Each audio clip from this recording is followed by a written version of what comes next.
New England Patriots win 21-18 to snap their 5-game losing streak, and we are back in business in New England.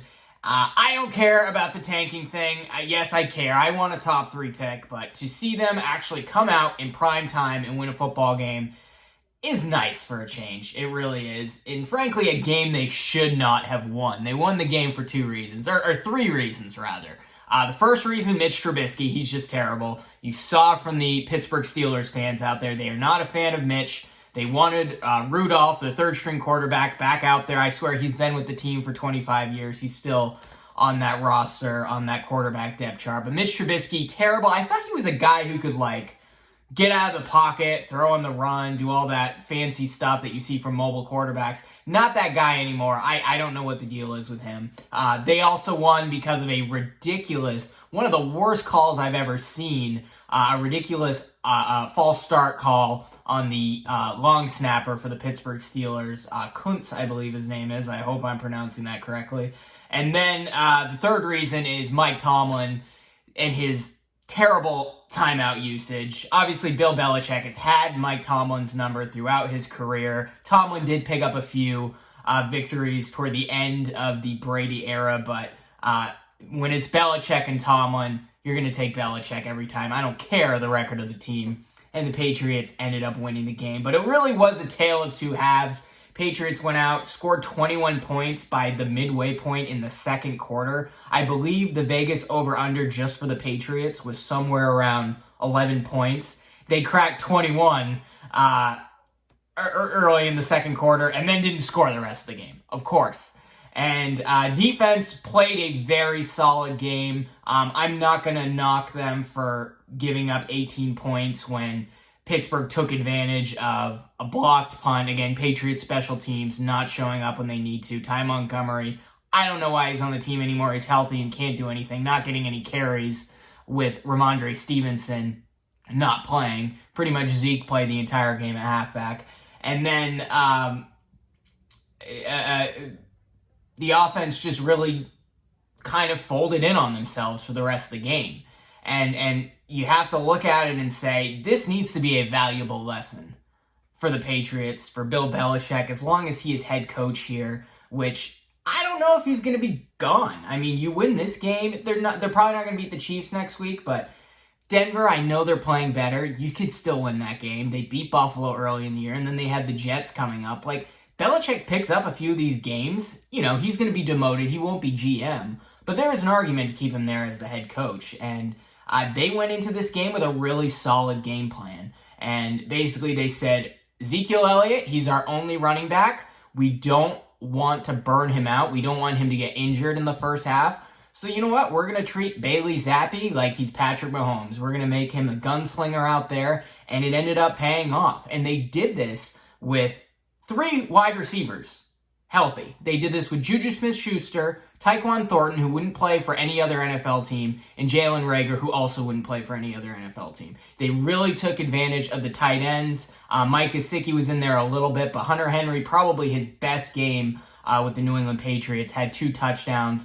Second one coming on an absolute dart from Bailey Zappi, who really looked confident there in the first half. And I'll get to Bailey Zappi in a minute because I think there's going to be a lot of Monday morning quarterbacking or Friday morning quarterbacking after this game with him. And he basically took advantage of a loose game plan in the first half. But what ended up happening in the second half and the end of the second quarter is the Patriots said, hey, we've built up a 21-3 lead. We have an 18-point lead. They were up 21-10 going into the locker room at halftime. And they said, we're going to play not to lose. In the first half, we're going to play like we have nothing to lose. And then the second half, because we've built up this huge lead, we're going to play like we have everything to lose. And because of that, they nearly blew the game and frankly should have if it weren't for Mitch Trubisky, Mike Tomlin, and a terrible call by the refs with the long snapper in the false start.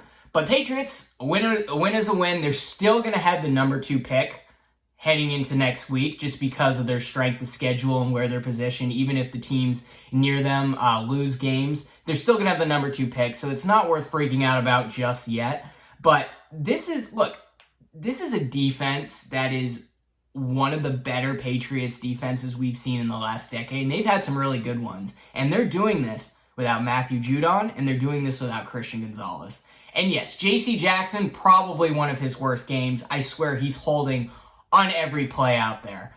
But other than that, I mean, the defense really played lights out. Mack Wilson has been, other than maybe Jabril Peppers, has been their best defensive player for the last 3 weeks. And we saw that on Thursday night against Pittsburgh.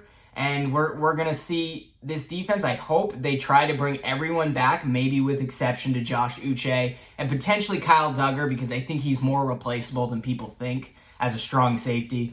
But you bring everyone back, and you have a healthy Judon, you have a healthy Gonzalez, that's going to be a really good defense next season. So it's not going to take a lot of effort to get the defense back to where they should be heading into next year. And then you just devote all your resources, all your draft capital to rebuilding that offense, and things look a lot better. But valuable lesson learned by the Patriots. I don't care what the score is. You have to stay aggressive the whole game. It was evident in Bailey Zappe's face, his confidence. He was a different quarterback in the first half because they just let him open it up. Not that Bailey Zappe has the strongest arm. He's certainly not the most accurate quarterback. He still can't hit a wide receiver on a quick slant ahead of them. He's always throwing it behind him. He's always just a tenth of a second too slow when he releases the football. And on those quick passes, it doesn't work out great. But for the most part, Bailey Zappe had a really strong first half. And he's going to be the quarterback the rest of the way. I don't think, unless we see an injury to Zappe and an injury to Malik Cunningham, I don't think you're going to see Mac Jones the rest of the season, and you may never see him in a Patriots uniform again, particularly if Zappe plays as well as he did in the first half. But let's get to Bailey a little bit more. 19 of 28 passing, 240 yards, 3 touchdowns. He did throw an interception, which did come off of a deflection, but it was still kind of his fault because, like I said, about a tenth of a second too late on the throw, didn't lead Juju, and then the defender got his hand in there, and it nearly was a pick six, which would have been very costly for the Patriots had that happened on that play. But other than that, Bailey Zappe had a very strong first half, and then basically didn't have to do anything the entire second half. They just wanted to hand the ball off, run out the clock, and play not to lose. And you can't win football games. I get it. You didn't have all the receivers that you need out there. You were basically relying on Hunter Henry, Ezekiel Elliott, and decent blocking by the offensive line, and that worked really well in the second half. But this is a really good Pittsburgh Steelers defense. I know TJ Watt was out for a little bit in the first quarter, but he got back out there. After being shut out by the Chargers last week, to see them come back and put up 21 points on the board, and seeing Bailey Zappe 4 days later coming out and slinging it the way he did, that's something that you can build on. And you hope that Zappe continues to play well, and we saw a quote before the game. The sideline reporter for Amazon, she said something along the lines of, after Bailey Zappe was cut, no team wanted him, and he signed back to the practice squad a day later with the Patriots. His offensive coordinator at Western Kentucky called him and asked what was going on, just kind of wanted to check in on the quarterback, and Zappe told him, "Don't worry, I'm going to be the starter of this team very soon," which doesn't instill a lot of confidence in Mac Jones going forward. But Zappe was right. And Zappe didn't earn the starting job. He got it because Mac Jones just played awful. But look, there's still some issues with Zappe. He tends to hold on to the ball too long.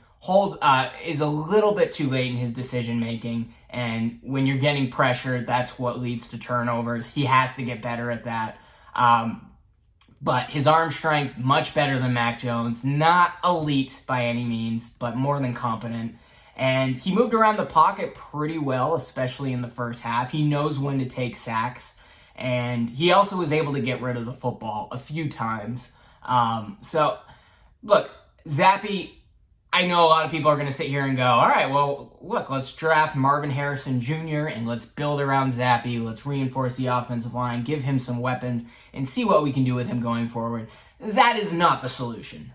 I like Zappe. He's a decent backup. I think I can say that after this game.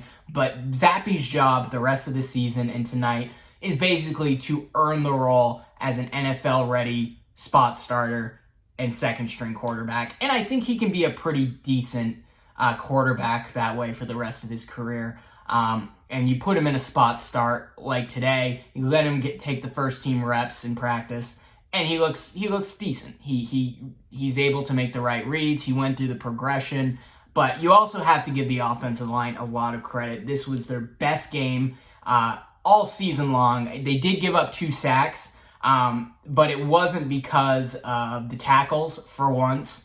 I still don't understand the Trent Brown situation. I guess he's banged up, so there's that weird back and forth with Trent Brown and Connor McDermott, where McDermott starts, Brown comes in, they go back and forth. And Onwenu's still at right tackle. Definitely looked a lot better after probably the worst game of his career last week. But Sidy Sow did not have a good game. Other than that, David Andrews, Cole Strange played very well. Sidy Sow was the reason for those 2 sacks. And then there was another play where he had to run across the field and block TJ Watt, and it didn't work out very well. And Ezekiel Elliott got stuffed. But Sidy Sow's a rookie. Nobody knew if he would even be out there in that role. There's a lot there that you can build on. I think Cole Strange, again, you got to look at the film. You got to see exactly what he did. But I think Cole Strange is going to turn into a pretty solid left guard going forward. So when you hit the offseason, figure out the tackle position. I don't think you're going to bring Onwenu back because he's going to demand 16 to 18 million, and I'm just not sure that's worth it for a guy that probably should be a right guard and not a right tackle, although he's done a good job there except for last week. Maybe you bring back Trent Brown, draft a tackle, figure it out, keep developing, so have Andrews and Strange. And that offensive line, you add some depth to it, that can be pretty strong going forward, and then really devote assets to the receiver position. And franchise tag Hunter Henry. I think you got to bring him back. Franchise tagging tight ends are pretty cheap. So there's something to build on there. You're still going to need a decent quarterback, whether you get a Drake May, a Caleb Williams, Jaden Daniels early in the draft, or you get, a Bo Nix, Michael Penix in the second round or something of that nature. Or you sign a Kirk Cousins and you see what you can do that way. But look, a win's a win. Patriots still have the number 2 overall pick. They have the Chiefs coming to town next week. There's no reason to think they're going to just go on a tear, but I do think they're going to pick up a couple more wins. I really do. I think they're going to win that last game against the Jets, and they're going to win one of those games between the Broncos and the Bills, probably the Broncos game. And who knows? I mean, this is not the same Kansas City Chiefs team. Patrick Mahomes does not have the weapons. The defense, which has been really good, faltered a little bit last week. So, that could be a surprise game as well. But 21-18, Patriots defeat the Pittsburgh Steelers. Thursday Night Football really show up in prime time, at least in the first half. But again, the lesson of this video is stay aggressive. I don't care. You're 2-10. Does it really matter if you throw an interception in the second half? Open it up. Let the offense run. They were calling play actions on first down. Because they didn't want Zeke to get hurt and they didn't want to burn him out for the second half. So they said, we have to throw the football. We have no choice. And they scored 21 points. So you just got to throw the damn ball. And it ended up working out and they were able to hold on. Now, I fully expected to be sitting here going, well, the Patriots blow an 18-point lead and Mitch Trubisky leads them down the field. But at the end of the day, you have to remember Mike Tomlin is still the head coach there. Mitch Trubisky was still the quarterback. And there's still the Pittsburgh Steelers who play either up or down to their competition. I'm used to the Patriots being a good team, so I'm used to the Steelers actually being a challenge. I was not expecting the Patriots to win this game. I don't think any of us were. But this is what the Steelers do. They play a bad team, and they play on their level. They lost to the Arizona Cardinals last week. They got blown out last week by the Arizona Cardinals. And then this week, they lose to the Patriots. Probably the second and third worst team in the NFL in back-to-back weeks. But hey, we'll take the victory, and it's good to finally celebrate the Patriots heading back. And they get a little bit of a break here to get ready for Patrick Mahomes. And look, let's not obsess over the draft here. Let's not root for them to lose. I feel really weird getting like a dopamine hit when I see the opposing team get a strong play. I don't want that feeling anymore. I want to root for my team. So be it. We don't get Caleb Williams. We don't get Drake May. It's always a crapshoot. Maybe you get Marvin Harrison, and I'd be happy with that. I think we all would. Or you get one of the really good tackles.